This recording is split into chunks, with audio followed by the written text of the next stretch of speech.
Many cinephiles get a bad rap for being pretentious because of their film taste, but I think this modern assumption about foreign, old, classic, and lesser known films being pretentious comes from a place of closed mindedness and a poor philosophy on film from the general public. First off, what does it even mean to be pretentious?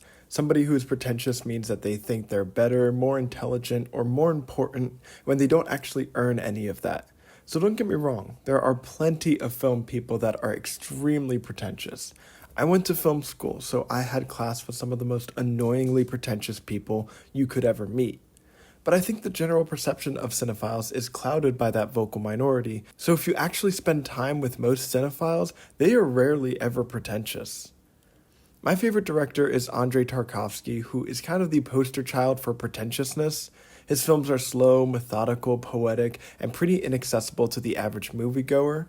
Because of this, my comments are often flooded with people crying that I'm pretentious for liking him, even though I never imply that I think I'm better or smarter for liking him. I just like what I like.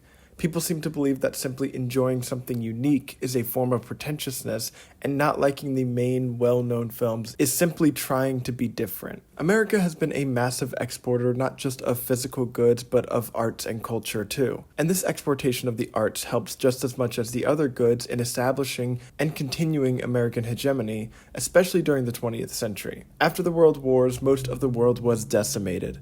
America obviously faced some damage from World War II, specifically in the lives lost and most notably the attack on Pearl Harbor, but compared to the rest of the world, America was barely scratched.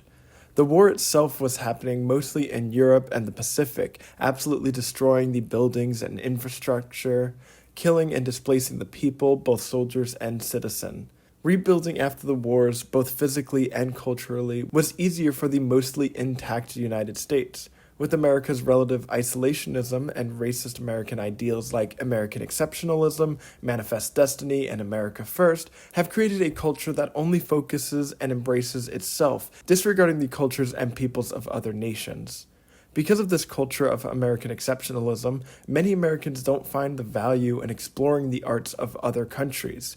So many people now think it's weird to watch foreign films, and that you're just trying to be pretentious and different if you say you like one, despite the fact that some of the greatest films of all time were created by non-Americans. It doesn't make someone smarter or better than you for liking foreign films, and it's not a bad thing if you haven't watched any, but if you assume someone is pretentious for simply enjoying them, that is rooted in xenophobia because you think it's strange that someone could like something that isn't American, as if other countries aren't fully fledged cultures with fully fledged people that have been around for centuries and have deep histories. Being able to engage with films from other countries can give you a broader context for humanity. Watching an American Godzilla movie can be fun, but watching the original Japanese Godzilla film gives fuller context to the themes of the film, allowing you to connect the ideas of nuclear weaponry in Japan's history and understand the emotions of the films are that of a grieving nation. There's also much to be said about people being experts in a field and thus obviously knowing more about that field than the average person. Speaking on this issue came to me after seeing so many people comment on famous actors' Letterboxd Top 4 videos saying that these actors are trying to be pretentious. Which is so funny to me because why would you think the beautiful, rich, talented, famous, two-time Oscar winner Emma Stone cares about how a TikTok commenter feels about her film taste? When you devote your entire life to a craft and an art form, you're going to become very well knowledgeable about that craft and art form. So of course you're going to know more niche films. To make matters worse, people are saying this about not niche films. People complained that Austin Butler was being pretentious for saying one of his favorites was The Good, the Bad, and the Ugly.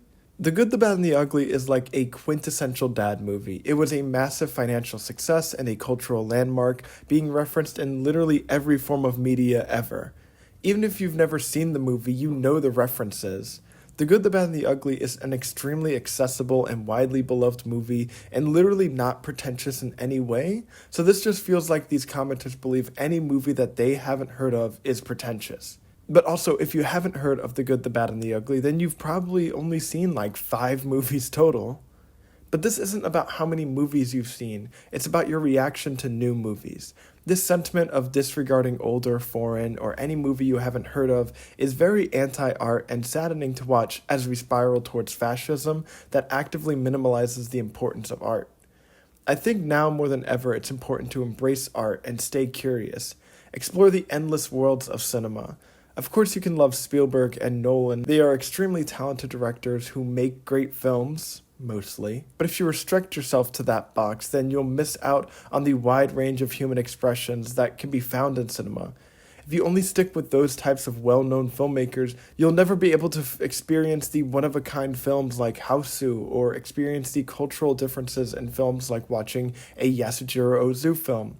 It's important to stay curious because it can expand your horizons as a person and give you experiences and thoughts you've never had before. Films are my passion, and as a result, I likely watch way more films than the average person. If you don't have the time or drive to watch that many movies or prefer to spend your time engaging in other hobbies, then it makes sense to not have explored a wide breadth of films. What doesn't make sense is making sweeping judgments on people that have and that enjoy diving deep into that medium. I definitely understand that there has come a stigma around the arts as a pretentious area of know-it-all social rejects who are pompous and rude. This stereotype isn't completely unfounded, but that doesn't mean it applies to everybody. My favorite movies tend to be the ones that are beloved by those stereotypically pompous people because of their more esoteric qualities, but liking those movies doesn't inherently make someone pompous. I know so many people who have deep knowledge of cinema and love niche art house films like me, but they can also easily have a conversation on how they love the Sam Raimi Spider-Man trilogies, or Shrek. One of my favorite comedies of all times is, unironically, the SpongeBob SquarePants movie. People that really love movies really love movies. We engage with such a wide variety of movies that we can love the mindless action and the sleazy horror and the confusing art house and the methodical slow cinema. The stigma against people that are into the arts in this way is directly caused by the rise of anti-art. Culturally, there's now a low in the perception of the importance of art. In our hyper-consumerist and capitalistic world, value is so heavily placed on the worker that the only value that can be brought is monetary value, which diminishes any value that art can have.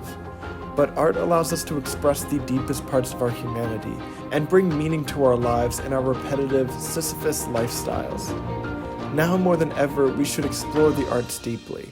We should be finding ourselves in the strange and unique and deeply moving.